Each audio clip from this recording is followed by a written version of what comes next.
Hello বন্ধুরা, আজকে আমি ভিডিওর কোনো ইন্ট্রো দিচ্ছি না। আশা করি তোমরা বুঝে গেছো থাম্বনেল দেখে যে আজকে আমি কোন টপিকের উপর ভিডিও বানাতে চলেছি। আসলে তোমাদের অনেক কমেন্ট আসছে যে ভাই কেন তুমি ভিডিও বানাচ্ছ না, তোমার ভিডিও দেখতে আমার খুব ভালো লাগে, সেই কারণে বাধ্য হয়ে আমি আজকে এই ভিডিওটা বানাচ্ছি। আসলে কিছুদিন আগে, প্রায় 1 মাস আগে, আমার একটা ক্যারাটে টুর্নামেন্ট ছিল।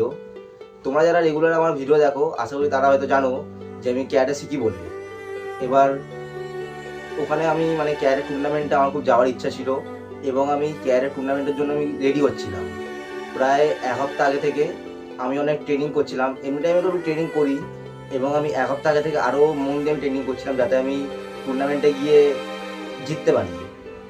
এবার আমি ঘরে সকালে 2 ঘন্টা, বিকালে 2 ঘন্টা, এবার আমাদের ক্লাব থেকে 1 সপ্তাহ আগে থেকে আমার যে সেন্সি আছে, সেন্সি বলেছিল যে 1 সপ্তাহ আগে থেকে ডেলি ডেলি তোদের প্র্যাকটিস হবে।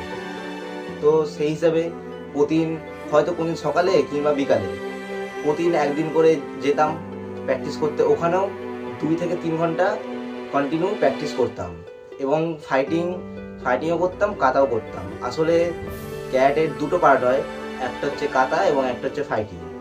ওখানে দুটো জিনিসে প্র্যাকটিস করতাম রেগুলার। এবং যেদিন কিছুদিন বৃষ্টি হয়েছিল, ওই বৃষ্টির দিন আমি ঘরে প্র্যাকটিস করেছিলাম। আমি প্রচুর প্র্যাকটিস করেছিলাম, 2 ঘন্টা 3 ঘন্টা, সকালে 2 ঘন্টা 3 ঘন্টা, বিকালে 2 ঘন্টা 3 ঘন্টা, এর আমি প্র্যাকটিস করতে থাকতাম, ঠিক আছে, কম্পিটিশনে যাওয়ার জন্য। এবার যেদিন 22 তারিখ এলো, জুনের 22 তারিখ, সেই দিন সকালবেলা ভালোই আমি এবং আমার রেডি হয়ে চলে গেলাম কম্পিটিশানে। আমার কম্পিটিশান হয়েছিল হচ্ছে হাওড়া, যারা চেনো, নামটা শুনেছো, হাওড়া লিলুয়ার ওইদিকে হয়েছিল, ঠিক আছে। এবার ওখানে গেলাম, সব কিছু ঠিকঠাক চলছিল। যখন আমার নাম ডাকলো কাতার সময় কাতাটাও ঠিকঠাক হলো। ওখানে আমি সেকেন্ড হলাম, খুব আমার আনন্দ হলো। কিন্তু এবার মেন সমস্যা তো তখন হলো যখন আমি ফাইটিং করার সময় বেশ আমি ভালোই নামলাম, অপোনেন্টও রেডি ছিল আমার সাথে ফাইটিং করার জন্য এবং আমিও রেডি ছিলাম। কিন্তু এবার ফাইটিংটা ভালোই চলছিল। এবার ফাইটিংয়ের পুরো লাস্ট মোমেন্টে গিয়ে, ম্যাচটা শেষ হবে সেই সময় গিয়ে, আমি ফাইটিং করার সময় আমার যেরকম নিয়ম থাকে, ওই নিয়ম অনুযায়ী আমি আমার লেফট লেগটা অপোনেন্টে আমি মারার চেষ্টা করি। এবার আমার যে রাইট লেগটা থাকে ওটা ভুলবশত আমার যে এই হাঁটুটা হয় না, এরকম স্লিপ খেয়ে গেল, ঠিক আছে। আমি একদম বুঝতে পারলাম না, তখন আমি অতটাও মাথায় আনিনি, কারণ আমার এর আগে ক্যারাটেতে যখন প্র্যাকটিস করতাম আমার অনেক জায়গায় চোট লেগেছে, আমার আঙুলে লেগেছে, আঙুল ফুলে গেছে, তার পায়ে হাতে আমার অনেক জায়গায় চোট লাগতে থাকতো। এমনি তো আমার ক্যারাটে কম্পিটিশন যাওয়ার আগে আমার পায়ের বুড়ো আঙুলে একটু লেগে গেছিলো ভুলবশত, তো আমি ওষুধ খেয়ে আমি গেছিলাম খেলতে। যাই হোক, তখন আমি অতটা মাথায় আনিনি যে আমার কিছু হয়েছে বলে। আমি একটু এক্সারসাইজ করে নিই, আবার লাফাই, একটু পাটা একটু এদিক ওদিক করে নিই, তো তখন আমার কিছু মনে হয় না। এবারে সমস্যা তখন হলো যখন আমায় রেফারি বললো যে তুমি খেলবে কিনা। আমি বললাম হ্যাঁ ঠিক আছে খেলবো। এবার যখন স্টার্ট হলো ম্যাচটা, তখন আমার পায়ে দেখি হালকা হালকা পেন শুরু হলো, হালকা হালকা ব্যথা ধরনের করছে, আমি ঠিক ওই আগের মতন আর খেলতে পারছি না। আমি আস্তে আস্তে খেলছি, খেলতে খেলতে হট করে আমার যে এই রাইডের যে হাঁটুটা ছিল, হাঁটুটা হট করে এরকম পুরো ঘুরে গেল, আর এই মোচড় খেয়ে পড়ে গেলাম। আমি তো পুরো ভয় পেয়ে গেছি। সেই ক্লিপটা আমার যখন ইঞ্জুরি হয়েছিল তখন তো ওই টাইপের ভিডিও বানাচ্ছিল সাইড দিয়ে, তো ওই ভিডিওটা তোমার সামনে আছে।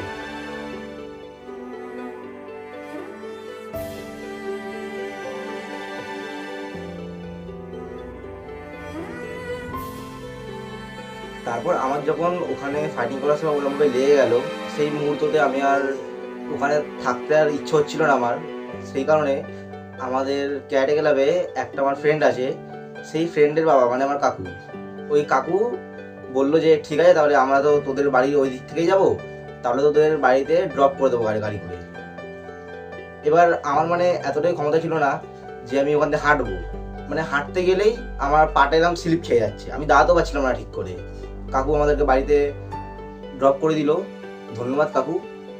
এবং আমার বাবার এক বন্ধু আছে, তিনি খুব ভালো হাতের কাজ জানেন, যেমন কাউ যদি শিরার ওপর শিরা উঠে যায় ওই শিরাটা ঠিক করে, এবং যদি হাড় সরে যায় কোথাও থেকে সেই হাড়টাকে সেই জায়গা আবার ঠিক করে দেওয়া, সেই কাজটা খুব ভালো জানেন। এবং আমার কয়েকবার হয়েছিল প্র্যাকটিস করতে গিয়ে কোমরে একবার লেগে গেছিলো, একবার এই হাতে এই জায়গাটা লেগে গেছিলো, তখন আমার ঠিক হচ্ছিল না, হাতে ওখানটা উঠতে পারছিল আমার হাতটা, তখন উনিই আমার হাত ঠিক করে দিয়েছিলেন।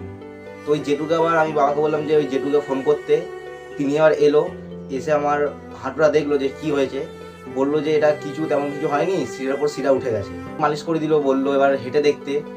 যখন হাঁটতে যাচ্ছি বলছি যে আমার আবার হচ্ছে, তখন আর হচ্ছিল, তখন আমার ঠিক মতন হয়নি। আমি এবার ভাবলাম যে না, আর এটা হাঁটা যাবে না বেশি, আর এটার উপর চাপ দেওয়া যাবে না, এবার আমাকে রেস্ট নিতে হবে। সেই জন্য আমি রেস্ট নিলাম। আর বাবা বলছিল ঠিক আছে, তোর যখন আবার হচ্ছে তাহলে তোকে ডাক্তারখানায় নিয়ে যাই। তারপর আমার বাবা বললো আমাকে ডাক্তারখানায় নিয়ে গেল। থানায় ডাক্তারখানায় গেলাম, সেখানে আমি সব কিছু বললাম কী করে হয়েছে। ওখান দিয়ে আমার ডাক্তারবাবু বললো যে তোমাকে একখানা এক্স রে এবং আলট্রাসোনোগ্রাফি করাতে হবে। তারপরে আবার পরের সপ্তাহে তুমি এই রিপোর্টটা নিয়ে আমার কাছে আসবে, তারপরে আমি যা মানে ব্যবস্থা করার করবো। ঠিক আছে, আমি আলট্রাসোনোগ্রাফি এবং এক্স রে করে নিলাম তারপরের দিনই। রিপোর্ট তারপরের দিন চলে এলো। তারপরে আমরা 1 উইক পরে গিয়ে ডাক্তারবাবুর কাছে গেলাম, গিয়ে দেখালাম রিপোর্টটা। ডাক্তারবাবু রিপোর্টটা দেখলো, দেখে বললো যে তোমার তেমন কিছু ক্ষতি হয়নি, তোমার শুধু লিগামেন্টে জাস্ট একটুখানি চোট লেগেছে, সেটা তোমায় রেস্ট নিতে হবে।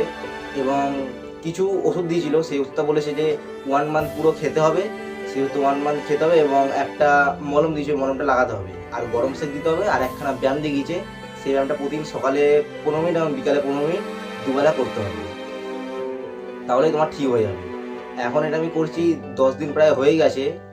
আর আমার ওখানে যে টুর্নামেন্টে যে আমার সেন্সি ছিল, সেন্সি আমাকে খুব সাপোর্ট করেছে। যখন আমার পায়ে লেগে যায় বলেছিল যে ঠিক আছে কোনো ব্যাপার না, যখন বাড়িতে যা, বাড়ি গিয়ে রেস্ট নে। তো থ্যাংক ইউ সেন্সি। এবং তারপরে এখন আমি আমার একটা গার্ড ধরেছে নি ক্যাপ, ওইটা আমি এখন পরেই আছি। এখন ওটা মানে 1.5 থেকে 2 মাস মতন পরে থাকতে হবে, তাহলে গিয়ে এটা রিকভার হবে। এবং আমি এখন পুরো ট্রিটমেন্ট করছি। আমি খুব তাড়াতাড়ি তোমার সঙ্গে দেখা করব, এবং আমি ডেলি আবার মিনি ব্লগ আমি রেগুলার বানাবো। ততদিনের জন্য তোমরাও ভালো থাকো, এবং সবাইকে ধন্যবাদ। জয় হিন্দ, বন্দে মাতরম।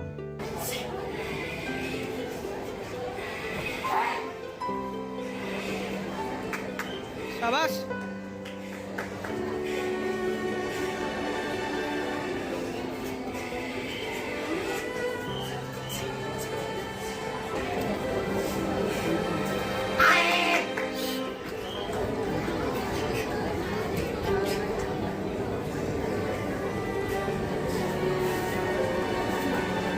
শাবাশ।